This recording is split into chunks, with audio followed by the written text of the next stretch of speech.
38번을 가실 건데요. 등기 절차에 관한 설명으로 옳은 것은 1번 등기관의 처분에 대한 이의신청은 집행정지 효력이 있다. 이거 이의신청 보신 적이 있는데 기억나실까요? 안 나실까요? 안 나시겠죠? 물론 2달 전이니까. 갑은 등기소에 등기를 신청합니다.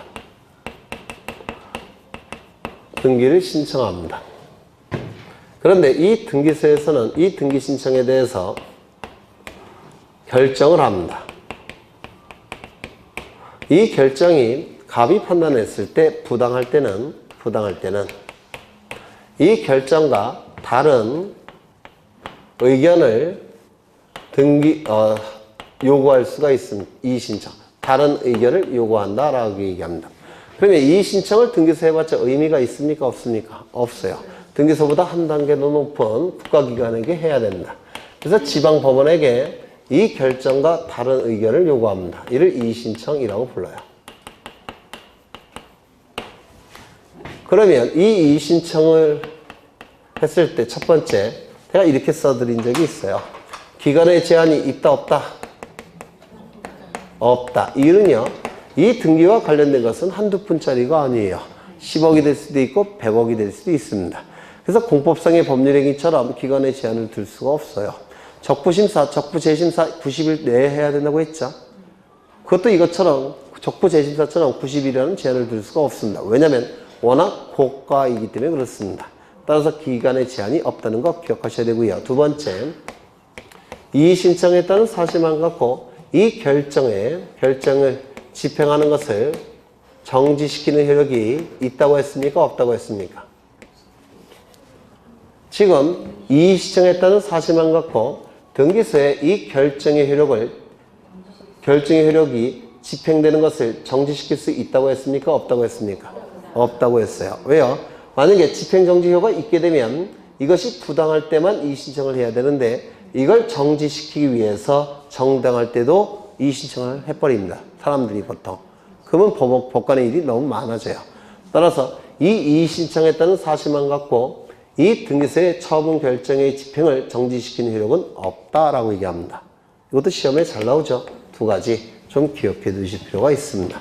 그래서 1번 지문은 있다 틀렸습니다. 2번 소유권 이전 등기 신청 시 등기 의무자의 주소 증명 정보는 등기소에 제공하지 않는다. 이것도 대단히 중요한 내용인데요.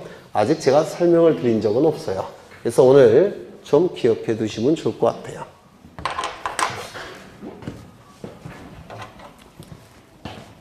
여기에 이러한 부동산이 있고 소유자가 갑입니다. 갑이 을로부터 10억 원을 빌립니다. 그냥 안 빌려주겠죠. 담보를 요구할 겁니다. 따라서 갑은 을에게 저당권을 설정해 줍니다. 그러면 을은 10억 원의 피담보 채권이 발생을 했고 저당권 등기를 하면 저당권을 취득했을 겁니다. 등기부에는 이렇게 기록이 될 겁니다. 을구에 1번 저당권 설정 을 이렇게 기록이 될 겁니다. 맞습니까? 이때 이 을을 뭐라고 부르냐면 등기명의이라고 부르는데요. 이 등기명의는 이름뿐만 아니라 주민번호, 주소도 반드시 기록해야 돼요. 이름, 주민번호, 주소를 기록합니다. 그러면 등기관이 이름, 주민번호, 주소를 기록할 때 주민번호가 진짜 을의 주민번호인지 주소가 진짜 을의 주소인지 확인한 다음에 기록해야 된다. 맞습니까? 따라서 이 을은 등기관리자가 될 텐데요. 이 등기관리자가 등기부에 기록되는 자죠. 이 등기관리자는 반드시 주민번호를 증명하는 정보, 주소를 증명하는 정보를 등기 신청 시 첨부해야 됩니다. 첨부해야 돼. 이거 했나? 네, 한 것 같네요. 네. 그러면 이 원칙적으로 주민번호 증명정보, 주소 증명정보는 누구만 첨부합니까? 등기관리자만 첨부합니다. 그런데 소유권 이전 등기의 경우에는 누구도 첨부한다고 했습니까? 등기의무자. 그걸 얘기하는 거예요. 네. 두 번째는 그러면 꼭 기억해 두셔야 돼요. 여기 이러한 부동산이 있고 소유자가 갑입니다. 등기부에는 기록되겠죠? 네. 이렇게 기록이 될 겁니다. 1번 소유권 보존 갑. 그리고 이 이름과 주민번호와 주소를 기록해야 되겠죠? 따라서 소유권 보존 등기 신청할 때도 당연히 주민번호, 주소증명정보 첨부해야 될 겁니다. 그 다음에 갑이 을과 매매계약을 체결합니다. 소유권 이전 등기가 이루어지면 갑이 가진 소유권은 을의 소유권으로 변동이 되겠죠. 을은 등기관리자, 갑은 등기의무자가 되겠죠. 그러면 이때 2번 소유권 이전 을 이렇게 기록이 될 겁니다. 이때 을도 이름, 주민번호, 주소를 기록할 겁니다. 이거 증명정보 첨부해야 되겠습니까? 등기관리자는 증명정보를 다 첨부하는 게 맞아요. 기록을 해야 되니까. 그런데 등기의무자는 아까 원칙적으로 첨부하지 않습니다. 왜? 새로 기록하는 자가 아니니까. 맞습니까?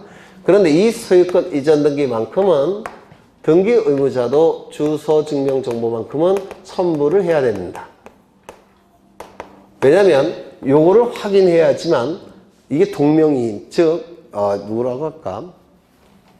얘가 이명박인데요. 주소, 이명박의 주소는 어디냐면 서울이에요. 그런데 부산에 있는 이명박도 있습니다.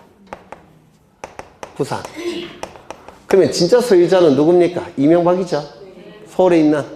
근데 이놈이 같은 이름이라는 걸 이용해서 자신이 소유권이 없는데도 불구하고 을에게 처분할 가능성이 있습니다. 이걸 막기 위해서 이 사람이라는 걸 확인하기 위해서 요것만큼은 첨부해야 돼요. 주소증명정보. 그래서 이 소유권 이전 등기는 주소증명정보를 등기의무자도 첨부해야 됩니다. 이거 꼭 기억하셔야 돼요. 그래서 이름과 주소만 같으면 같은 사람이 될 수가 있습니다. 그리고 이거 좀 기억해 두실 필요가 있고요.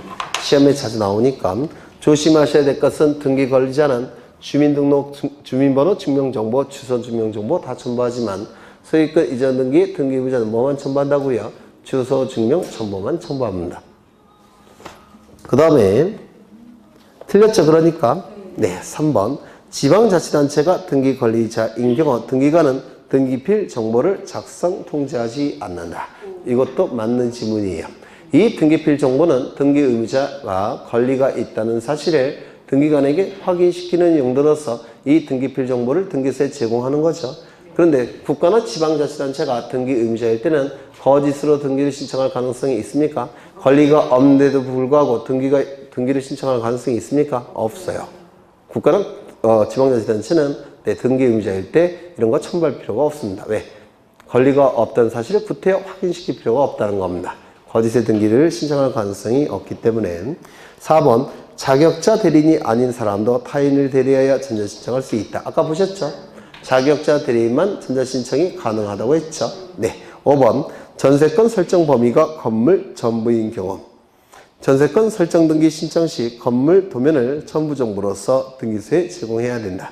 지난 시간에 했죠. 표로서 부동산 일부에 대해서 용익물권, 지상권, 지역권, 전세권, 임차권 등기 신청 시에는 반드시 뭘 첨부한다고요? 도면. 전부일 때는 첨부할 필요가 있다 없다? 없다. 일부일 때만 첨부한다고 강조를 드렸고요. 넘겼습니다. 그 다음에 395쪽에 40번을 보실 건데요. 갑이 자신 소유인 A 토지와 B 토지를 합필하여 합필 등기를 신청하고자 한다. 합필 등기를 신청할 수 없는 사유에 해당하는 것은 이것 좀 보겠습니다. 이거는 저번 때 설명을 드렸으니까 네, 이해하실 수가 있으세요. 여기는 100번지 토지고 여기는 101번지 토지입니다. 100번지, 101번지. 여기는 갑소유 토지고 여기는 마찬가지로 갑소유 토지입니다. 이때 A 토지에 대해서는 을의 가압류 등기. 문제 다시 읽어보죠. 갑이 자신의 소유인 A 토지와 A로 하죠. A 토지. 그 다음에 B 토지. 자신의 소유인 A 토지와 B 토지를 합병하여 합필 등기를 신청하고자 한다. 합필 등기를 신청할 수 없는 사유에 해당하는 것은 이라고 되어 있는데 지금 A 토지에는 을의 가압류 등기가 있습니다. 을의 가압류 등기. 그리고 B 토지에는 뭐가 있을까요? 병의 가압류 등기. 병의 가압류 등기가 실행이 됐습니다. 그런데 이 두 필지 여기 100번지 토지 A 토지에는 여기 을의 가압류 등기. 그 다음에 101번지 B 토지에는 병의 가압류 등기가 실행이 됐습니다. 이렇게 실행이 됐습니다. 그런데 이 두 필지 토지를 합치게 되면 두 필지 토지가 합쳐지게 되면 이제 한 필지가 됐겠죠. 그러면 한 필지 일부에 대해서 가압류 등기가 가능합니까? 불가능합니까? 부동산 일부에 대해서 소유권 등기, 저당권 등기, 가압류 가처분 등기 안 된다고 했죠. 그러면 이거 여기에 대해서 이게 합병을 해버리면 요 일부에 대해서 의뢰 가압류 등기가 있는 거나 마찬가지죠. 그러면 이거 가능합니까? 불가능합니까? 부동산 일부에 대해서는 가압류 등기 존재할 수 없죠. 따라서 합병도 허용되지 않습니다. 되셨습니까? 이걸 합병을 해버리면 이 토지 일부에 대해서 의뢰 가압류 등기, 이 토지 일부에 대해서 평의 가압류 등기가 존재하는 결과가 돼버려요. 이걸 합필 등기를 허용하지 않습니다. 이를 합병 제한 사유라고 불러요. 그래서 공간정보법에서 나오는데 아직 설명을 안 드렸어요. 두 번째, A, B 토지 모두의 등기원인 그 연을 접수번호가 동일한 의뢰 전세권 등기가 있는 경우, 여기에 의뢰 전세권 등기가 있고, 그리고 여기에도 의뢰 전세권 등기가 있고, 이때는 합필할 수 있을까요? 없을까요? 합필을 해봅니다. 그럼 의뢰 전세권, 이거는 부동산 일부에 존재할 수 있는 권리입니까? 아닙니까? 부동산 일부에 대해서 지상권, 지역권, 전세권, 임차권 등기는 가능하다고 그랬죠? 그럼 합필에도 문제가 발생합니까? 발생하지 않습니다. 한 필지 일부의 의뢰 전세권, 이쪽 일부의 의뢰 전세권 둘 다 존재할 수가 있어요. 합필하는데 문제가 없습니다. 맞습니까? 네. 그 다음에 세 번째, A 토지, B 토지 모두의 등기원인 연월일 접수번호가 동일한 의뢰 저당권 등기가 있는 경우, 여기에 의뢰 저당권, 그 다음에 여기 의뢰 저당권, 이게 좀 어려운데요. 이때는 합필할 수 있을까요? 없을까요? 네? 여기에 거기 뭐라고 표현되어 있습니까? 접수번호, 등기원인 그 연월일 접수번호, 등기원인, 그 다음에 그 연월일, 등기원인의 연월일 접수번호, 이거 좀 외워두셔야 될 텐데요. 이것이 동일한 저당권이라는 겁니다. 이를 뭐라고 부르냐면 창설적 공동저당이라고 불러요. 아직은 어려우실 거예요. 이때는 합필할 수가 있느냐? 있습니다. 왜냐면 이 의뢰 저당권 일부에는 존재할 수는 없죠. 하지만 이 창설적 공동저당의 경우에는 의뢰 저당권이 전체에 대한 저당권으로 간주할 수가 있습니다. 이때는. 따라서 이때는 합필이 가능하다고 불러요. 아직 설명은 안 드렸을 거예요. 그냥 뭐 창설적 공동저당의 경우에는 합필할 수 있다 이렇게 이해하시면 돼요.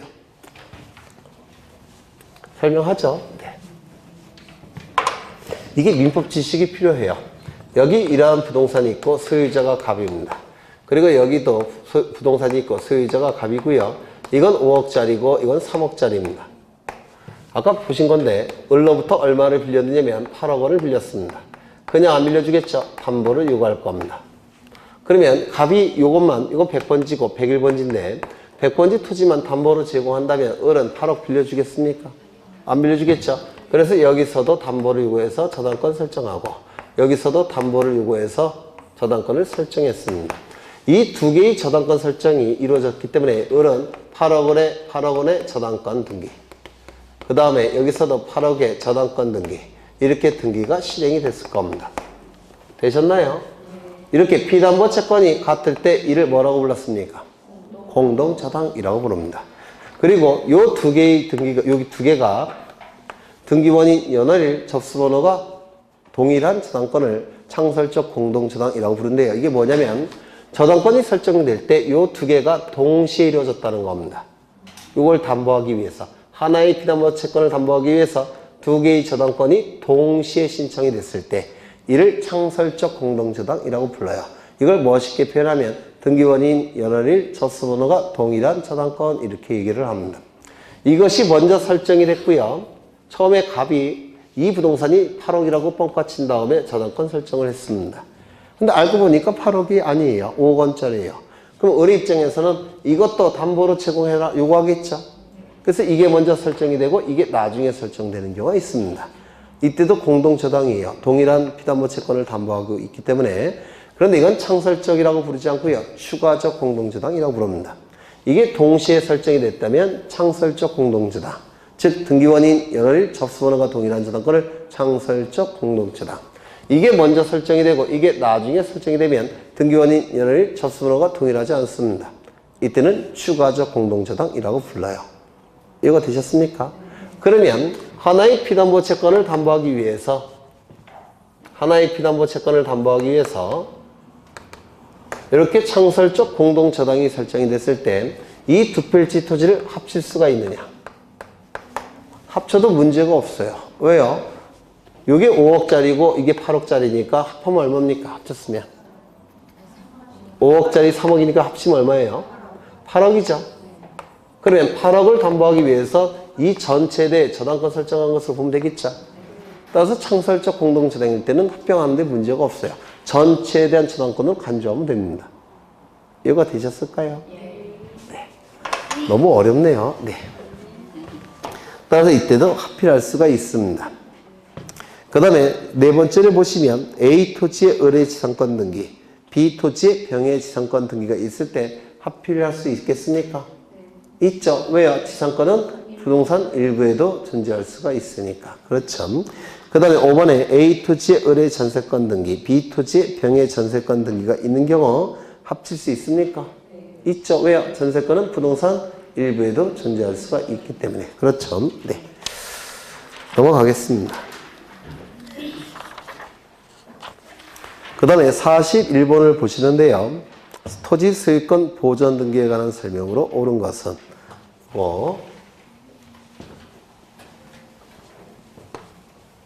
보전 등기도 한 문제가 반드시 나와요. 보전 등기도.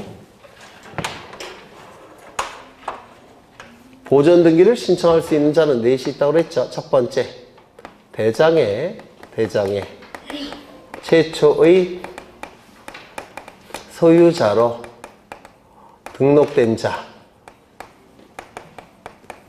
또는 그 상속인,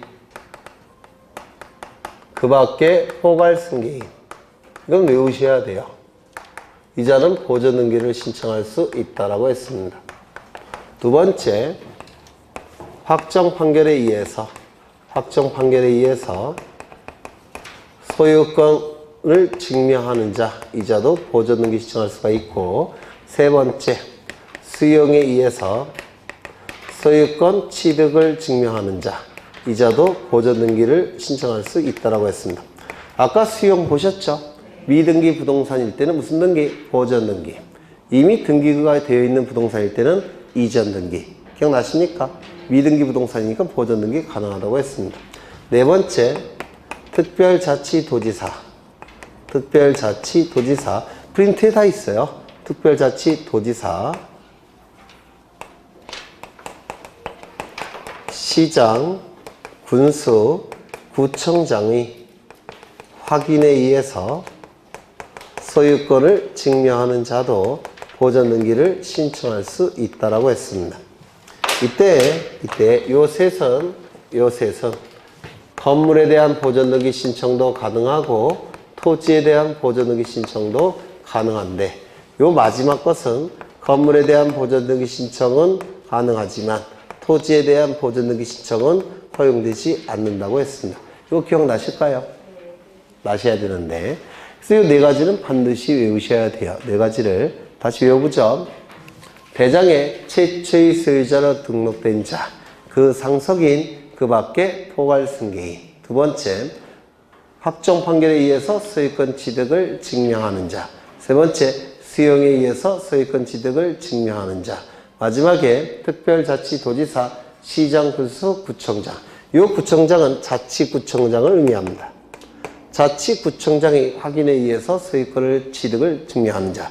이 자는 보전 등기 신청할 수 있다라고 했습니다. 얼핏 기억나십니까? 아니면 아예 하얗습니까? 네, 얼핏 기억나시면 돼요. 네. 여기서 대장은 뭘 얘기할까요? 토지 대장, 임야 대장, 그 다음에 건축물 대장을 의미합니다. 토지 대장, 임야 대장, 건축물 대장을 의미하고요. 최초의 소유자로 등록된 자가 보전 등기 신청할 수 있다고 그랬죠. 그러면 이게 대장입니다. 토지 대장일 수도 있고 임야 대장일 수도 있고 건축물 대장일 수도 있는데요. 이 대장에는 부동산 표시사항이 기록이 되고 그 다음에 소유자가 기록이 됩니다. 최초로 기록된 자는 갑이에요. 갑은 최초로 등록한 자니까 보존등기 시작할 수 있습니까? 따라서 등기부에 이렇게 등기가 될 겁니다. 1번 소유권 보존등기 갑 이렇게 등기가 될 겁니다. 맞습니까? 그렇죠. 그러면 최초로 등록된 자가 보존등기 시작할 수 있기 때문에 갑으로부터 이전 등록을 받은 자는 보존등기 시작할 수 있습니까? 없습니다. 최초의 소유자로 등록된 자만 보존등기 신청이 가능합니다. 이전 등록을 받은 자는 보존등기 신청할 수가 없어요. 그러면 최초로 등록된 자는 갑이죠. 따라서 갑의 이름으로 보존등기 한 다음에 을의 이름으로 이전 등기를 해야 되는 겁니다. 이렇게 등기가 이루어져야 돼요. 왜? 최초의 소유자로 등록된 자만 보존등기 신청할 수 있기 때문에 그렇습니다. 이거 이해가 되십니까? 다만 예외적으로 국가로부터 이전 등록을 받은 자는 예외적으로 보존등기 신청할 수 있다 이렇게 얘기합니다. 최초의 소유자로 등록된 자만이 보존등기 신청할 수 있지만 예외적으로 국가로부터 이전 등록을 받은 자는 보존등기 신청할 수 있다라고 얘기합니다. 그 이유는요. 이게 생략된 거예요. 요게. 왜냐면 국가가 처음 탄생했을 때 그 영토 안에 있는 모든 토지는 국가 소유인 겁니다. 국가가 국민들에게 나눠준 거예요. 그래서 최초로 갑으로 등록되어 있지만 이건 이게 생략된 겁니다. 그러면 이것과 이거는 결국 같은 얘기예요. 다시요. 최초의 소유자로 등록된 자만이 보존등기 신청할 수 있지만 국가로부터 이전 등록을 받은 자는 예외적으로 보존등기 신청할 수 있는 겁니다. 이거 기억하셔야 돼요. 두 번째, 최초의 소유자로 등록된 자가 돌아가셨어요. 그러면 누가 있습니까? 상속인. 얘는 보존등기 신청해봤자 의미가 있습니까? 없죠. 돌아가셨으니까 권리 능력이 없죠. 그럼 누구 이름으로 보존등기 신청해야 됩니까? 상속인 이름으로. 그래서 여기서 그는 최초의 소유자로 등록된 자를 얘기하고요. 그 상속인도 보존등기 신청할 수 있는 겁니다. 그 상속인. 최초의 소유자로 등록된 자의 상속인도 보존등기 신청할 수가 있어요. 그렇다면 이전 등록을 받은 자의 상속인은 보존등기 신청할 수 있을까요? 없을까요? 최초의 소유자로부터 이전 등록을 받은 자의 상속인은 보존등기 신청할 수 있습니까? 없는 겁니다. 얘가 안 되니까 얘도 안 되는 거 아닐까요? 그러면 얘의 상속인은 보존등기 신청할 수 있을까요? 얘는 되는 겁니다. 무슨 말인지 아시겠죠? 네. 그 밖에 포괄 승계인이 누구냐면 포괄 유증을 받은 자를 의미합니다. 아까 유증은 두 가지가 있다고 그랬죠? 포괄 유증, 특정 유증. 포괄 유증은 포괄 승계고요. 특정 유증은 특정 승계입니다. 따라서 여기서 그 밖에 포괄 유증, 승계인은 포괄 유증을 받은 자예요. 따라서 최초의 소유자로부터 포괄 유증을 받은 자는 보존등기 신청할 수 있습니까? 이건 가능해요. 하지만 최초의 소유자로부터 특정 유증을 받은 자는 보존등기 신청할 수 있습니까? 없다라고 얘기할 겁니다. 그 다음에 이 판결이요. 판결서를 보시면 판결서는 주문과 이유로 구성되어 있습니다. 주문과 이유로. 이 주문은 예전에 말씀드렸어요. 두 줄에서 세 줄짜리로 아주 간략합니다. 주문은. 이 주문의 끝문장이 무엇을 확인한다로 끝나면 무슨 판결? 확인 판결. 뭐뭐를 이행하라로 끝나면 무슨 판결? 이행 판결. 뭐뭐 한다로 끝나면 형성 판결. 그런데 주문의 끝문장이 무엇으로 끝나건 관계없이 이유에 갑이 소유자로 표시가 되어 있다면 법원은 누구를 소유자로 인정한 겁니까? 갑을. 따라서 판결의 종류와 관계없이 판결 이유에 소유자로 표기되어 있는 자는 보존등기 신청할 수가 있습니다. 여기까지 일단 보죠. 그러면 1번. 자치구 구청장의 확인에 의하여 자기 토지 소유권을 증명하는 자는 보존등기 신청할 수 있다 없다? 없다. 왜요? 왜? 네? 맞습니다. 특별자치도지사, 시장군수, 자치구청장의 확인에 의해서 보존등기 신청할 수 있는 경우는 건물에 한정된다고 했죠. 토지는 안 됩니다. 그 이유도 설명드린 적이 있죠. 네, 토지는 대장이 반드시 있어요.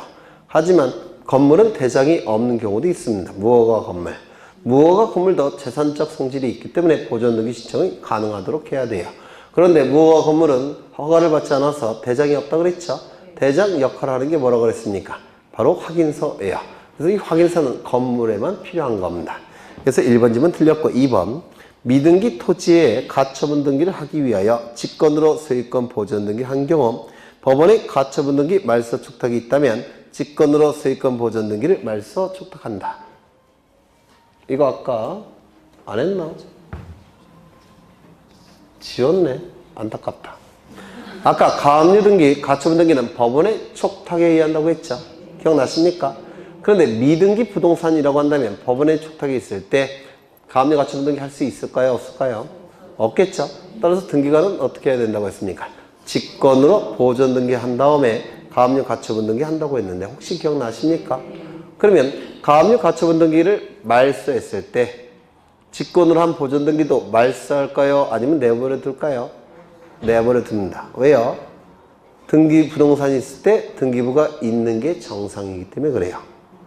그래서 가압류 가처분 등기가 말소된다고 해서 직권 보존 등기를 말소하지 않습니다. 그냥 내버려 둬요. 이유는 부동산이 있을 때 등기부가 없는 게 정상이 아니라 있는 게 정상이기 때문에 그렇습니다. 그래서 이 지문은 틀렸습니다. 토지 대장에 최초의 소유자로 등록되어 있는 자로부터 그 토지를 포괄 유증을 받은 자는 보존 등기 신청할 수 있습니까? 문구를 바꿔보죠. 특정 유증을 받은 자는 보존 등기 신청할 수 있습니까? 없을 겁니다. 4번 확정 판결에 의하여 자기의 소유권을 증명하여 보존 등기를 신청하는 자는 신청 정보의 내용으로 등기관님과 그 연원리를 제공해야 된다. 이것도 대단히 중요한데요. 소유권 보존 등기는 등기원인과 연원리를 기록하지 않습니다. 이유는 등기원인이 너무 다양해요. 날짜도 너무 불분명합니다. 따라서 소유권 보존 등기는 건물이 신축된다든지 바다를 메꿨을 때 보존 등기한다고 했죠. 그 등기원인이 굉장히 다양합니다. 그리고 날짜도 너무 불분명해서 보존 등기만큼은 등기원인과 그 연원리를 기록하지 않습니다. 이거 꼭 기억하셔야 돼요. 그러면 등기원인을 증명하는 정보와 연원리를 증명하는 정보를 등기소에 제출할 필요가 있을까요? 없을까요? 보존 등기할 때. 네? 없습니다. 등기원인과 연원리를 기록하지 않기 때문에 보존 등기의 경우에는 등기원인과 연원리를 기록하지 않기 때문에 그 증명 정보도 첨부할 필요가 없습니다. 시험에 대단히 자주 나오기 때문에 꼭 기억해 두셔야 돼요. 5번 수용으로 인하여 소유권을 취득하였음을 증명하는 자는 자기 명의로 소유권 보존 등기를 신청할 수 있다죠. 미등기 부동산일 때는 보존 등기, 이미 등기된 부동산일 때는 이전 등기. 기억나십니까? 네. 그 다음에 거기 42번은 직권에 의한 보존 등기 이루어지는 경우 처분 제한 등기가 이루어질 때만 직권 보존 등기가 가능해요. 소유권에 대한 처분 제한 등기. 처분 제한 등기는 4개밖에 없죠. 처분 금지 가처분 등기. 그 다음에 아까 보신 가압류 등기. 이건 처분 제한의 등기고요. 경매 개시 결정 등기도 압류와 같은 효력이 있기 때문에 이것도 처분 제한 등기입니다. 그리고 임차권 등기 명령에 의한 임차권 등기. 이건 나중에 보실 거예요. 그래서 4가지입니다. 임차권 등기 명령에 따른 임차권 등기는 나중에 보실 거고요. 44번 가겠습니다. 소유권 보존 등기 내용으로 틀린 것은 이라고 되어 있는데 건물에 대하여 국가를 상대로 한 소유권 확인 판결에 의하여 자기의 소유권을 증명하는 자는 보존 등기를 신청할 수 있다라고 되어 있는데요. 건물은 지방자치단체를 피고로 삼아 판결을 받아야 됩니다. 이유는 건물에 관한 각종 서류들은 다 지자체가 보관하고 있어요. 그래서 건물은 지자체를 피고로 삼아 판결을 받아 등기를 신청하는 겁니다. 토지는 통치권이 미치는 공간적 범위죠. 따라서 이 토지는 국가가 서류를 다 갖고 있습니다. 그래서 토지 경우에는 국가를 상대로 판결을 받아 보존 등기 신청해야 됩니다. 이거는 나중에 설명을 드릴 건데요. 좀 어려운 내용이에요. 아직은 설명을 안 드린 것 같은데 외우죠. 건물은 누구를 상대로? 지자체를 상대로. 토지는 누구를 상대로? 국가를 상대로. 네. 그 다음에 2번 일부 지분에 대한 보존 등기 신청할 경우 그 등기 신청은 각하해야 된다. 맞습니까? 지분권자 1인이 자신의 지분만에 대해서 보존 등기 신청할 수 있습니까? 없죠. 따라서 각할 겁니다. 지분권자 1인이 전원 명의로 보존 등기 신청할 수 있습니까? 이건 가능합니다. 각하해서는 안 될 거예요. 3번 토지에 관한 보존등기의 경우 당해 토지가 보존등기 신청인의 소유임을 이유로 보존등기의 말소를 명한 확정 판결에 의하여 이건 이행 판결이에요. 자기의 소유권을 증명한 자는 보존등기 신청할 수 있다. 판결에 의해서 확정 판결에 의해서 보존등기 신청할 수 있는 경우 확정 판결의 종류는 따집니까? 따지지 않습니까? 따지지 않는다고 그랬죠? 당연히 보존등기 신청할 수 있는데요. 이 판결은 이행 판결이에요. 이행 판결이건 확인 판결이건 형성 판결이건 관계없이 이유에 판결 이유에 소유자 이름이 표시가 되어 있다면 그 자는 보존등기 신청할 수 있을 겁니다. 4번 한 동 건물에 속하는 구분 건물 중 일부만에 관하여 보존등기 신청하는 경우 나머지 구분 건물이 뭐에 관한 등기를 동시에 신청한다고요? 표제부 등기 맞습니까? 기억나시죠? 표시에 관한 등기.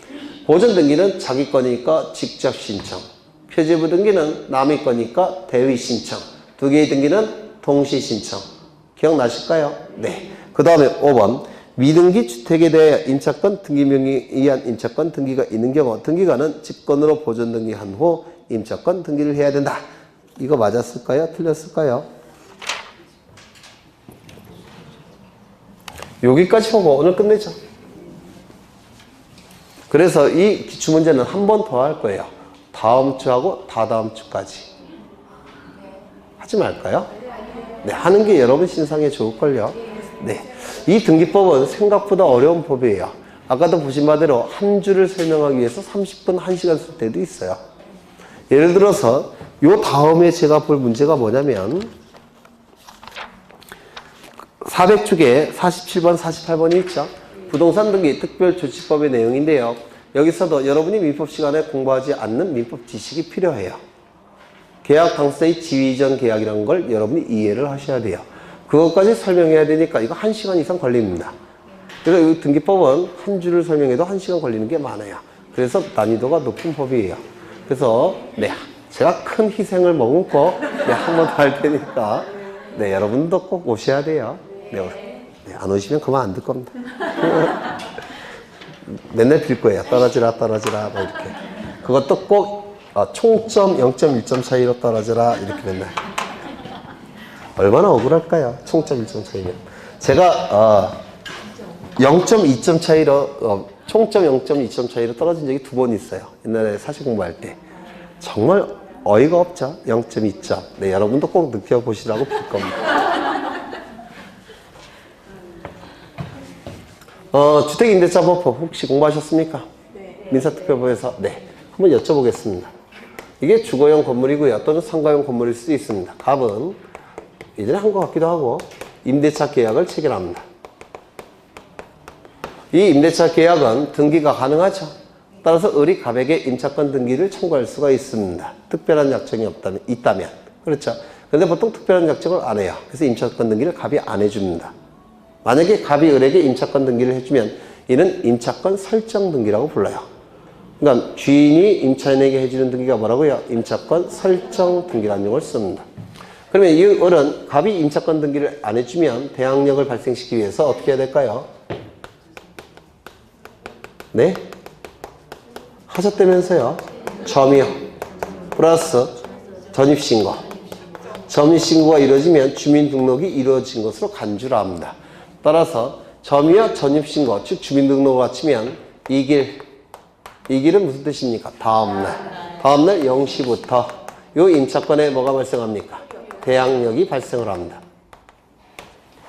이 임차권은 채권이기 때문에 원칙적으로 대항력이 발생할 수가 없어요. 하지만 공시가 되면 다른 사람들도 이미 다 알고 있기 때문에 대항력이 발생을 합니다. 그런데 등기라는 공시 방법은 보통 집주인이 안 해줘요.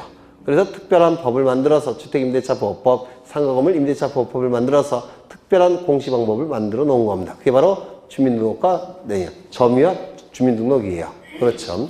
그러면 이제 대항력이 발생을 했을 겁니다. 그런데 이때 이 임대차의 존속기간이 종료가 됐습니다. 그러면 임대차의 존속기간이 종료가 됐다면 임차보증금 어떻게 해야 될까요? 반환이 돼야 되겠죠. 그런데 반환이 되지 않은 상태입니다.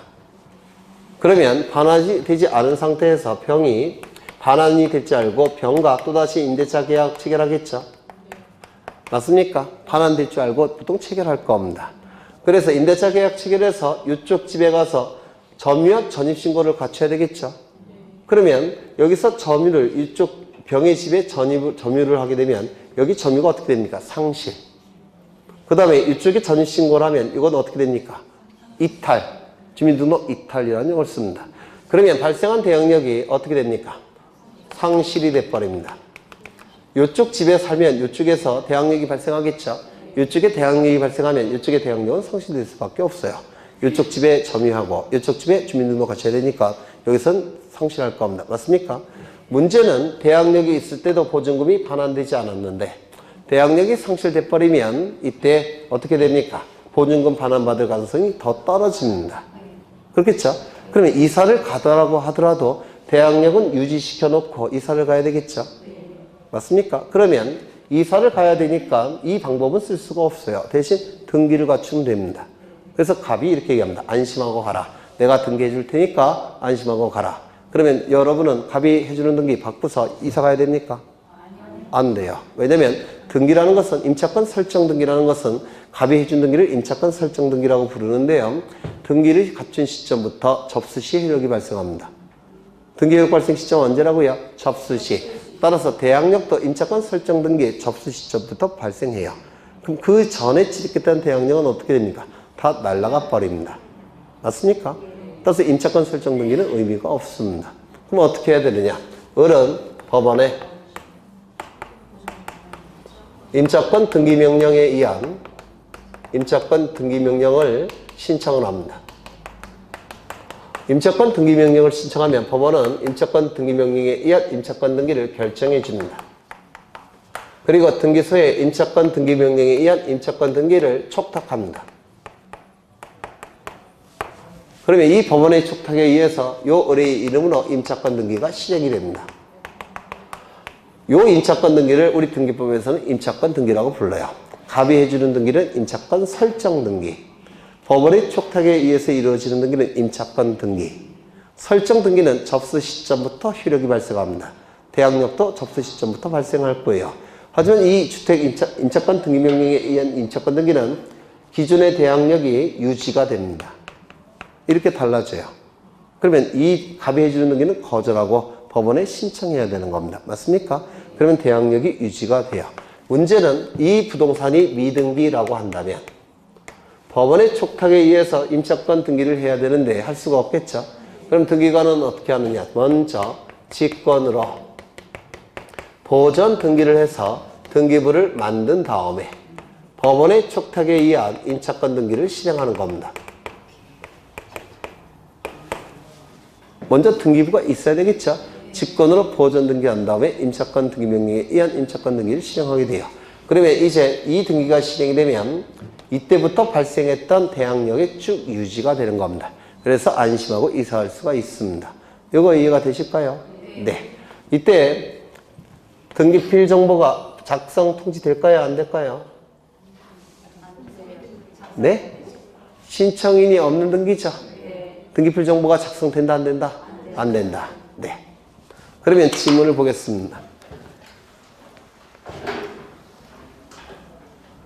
미등기 주택에 대하여 임차권 등기 명령에 의한 등기 촉탁이 있는 경우 등기관은 직권으로 소유권 보전 등기를 한 후 주택 임차권 등기를 해야 된다. 맞습니까? 맞습니다. 여기서 몇 가지 더 기억하셔야 될 게 있는 것 같은데 먼저 이 임차권 등기 명령을 신청하기 위해서는 일정한 요건을 갖춰야 돼요. 그 요건이 뭘까요? 이 등기 명령을 신청하기 위한 요건이 있습니다. 요건이 뭘까요? 이게 요건이에요. 임차권 등기 명령을 신청하기 위해서는 임대차의 존속기간이 종료될 것, 임차보증금이 반환되지 않을 것, 이게 요건입니다. 이것도 기억하셔야 되겠죠. 또한 이 임차권 등기 명령에 의한 임차권 등기는 어떠한 기능을 수행할까요? 용익채권으로서의 기능을 수행할까요? 이 임차권은, 등기는? 이거는 보증금을 담보하기 위해서 하는 것이죠. 보시면 이 임차권 등기 명령의 임차권 등기는 존속기간이 종료된 상태에서 하는 겁니다. 맞습니까? 따라서 을은 이 주택을 사용 수익할 수 있을까요? 없을까요? 없습니다. 맞습니까? 그러면 이 을은 이 임차권을 근거로 해서 병에게 전대차 계약 체결할 수 있습니까? 없습니다. 임차권 양도할 수 있습니까? 없습니다. 존속기간이 종료돼서 소멸했기 때문에 그렇습니다. 따라서 이 등기를 근거로 한 임차권 양도, 임차권 이전 등기, 전세처 등기는 불가능합니다. 이거 이해가 되실까요? 그 다음에 이때 갑은 A에게 임대차 계약을 체결해서 요 A가 임차인입니다. 그런데 유자가 소액 임차인이에요. 이때 최우선 면제권 인정이 됩니까? 안 돼요. 이 최우선 면제권을 인정하게 되면 이게 날아갈 수도 있어요. 의미가 없어져 버립니다. 따라서 임차권 등기 명령에 의한 임차권 등기가 실행이 되면 소액 임차인은 최우선 면제권 인정받지는 못합니다. 얘보단 얘를 우선적으로 보여야 되기 때문에 그렇습니다. 뭐 이런 것들이 민법에서 공부가 되실 거예요. 네. 오늘은 여기까지만 볼 거고요. 그 다음에 400쪽에 400쪽, 401쪽이 나와 있는데요. 요거는 아마도 제가 볼 때는 우리 등기법에서 가장 난이도가 높은 문제가 출제가 된 겁니다. 부동산 등기 특별조치법. 그래서 이거를 한 3번 정도 반복하면 이런 문제가 계속 연속으로 3회인가 4회 출제된 적이 있는데요. 여러분들 자꾸 반복하면 쉬운 문제가 돼버려요. 그래서 빠지시지 마시고요. 네, 이거 계속 반복해서 볼 겁니다. 우리는 목적이 12개가 목표예요. 등기법. 물론 다른 학원에 다니는 친구한테 얘기하면 미쳤다 그렇게 얘기하겠지만 우리는 목표가 12개입니다. 그래서 이것도 할 거예요. 이 어려운 문제도. 네, 다음 시간에 뵙겠습니다. 수고하셨습니다.